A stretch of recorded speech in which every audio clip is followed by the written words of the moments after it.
as China's presence in the Western Pacific region becomes more and more prominent, while the United States has reached its ceiling, will there be an increase in the number of maritime and air incidents and conflicts between the two countries? It is normal for maritime and air frictions because now the forces of both sides are in a state of coexistence here. It is a normal thing for the US to follow up and investigate the Chinese troops, and even to verify and expel them.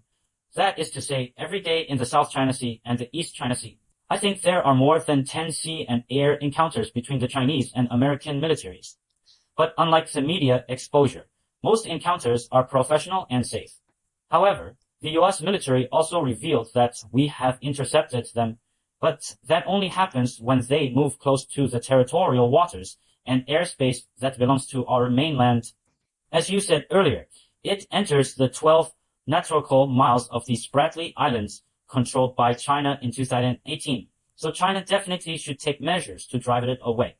In most cases, they come and we follow and monitor. So this is the case. After the San Francisco summits, we can clearly see that, according to our observation, the close-in reconnaissance of the US military, including the activities of the US military forces, relatively speaking, it has a certain degree of restraint and is no longer too close to China's airspace, especially the territorial airspace of the mainland. In this case, their activities in other places will of course be mainly tracked and monitored by the People's Liberation Army Navy. Therefore, the risk of frictions has actually become less and less in the past 2 years, compared to the past, so this is a new interactive mode.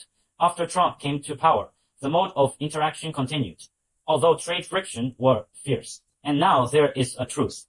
But at sea, I think it has inherited the strategy of the previous government and strengthened the action of crisis management.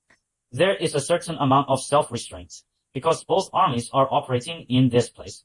Of course, there are risks. The biggest risks I am worried about now is that the United States is now over-deployed, and over-fatigue could lead to a decline in professionalism.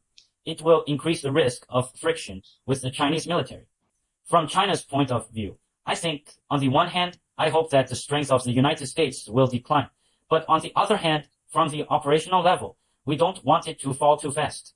If it falls too fast, for themselves, the incidents like plane falling and ships crashing are okay. But once there is an unusual contact with us, it may cause problems between the two armies. So I think the biggest risk now is not how aggressive it is, but because of its over-deployment and over-fatigue.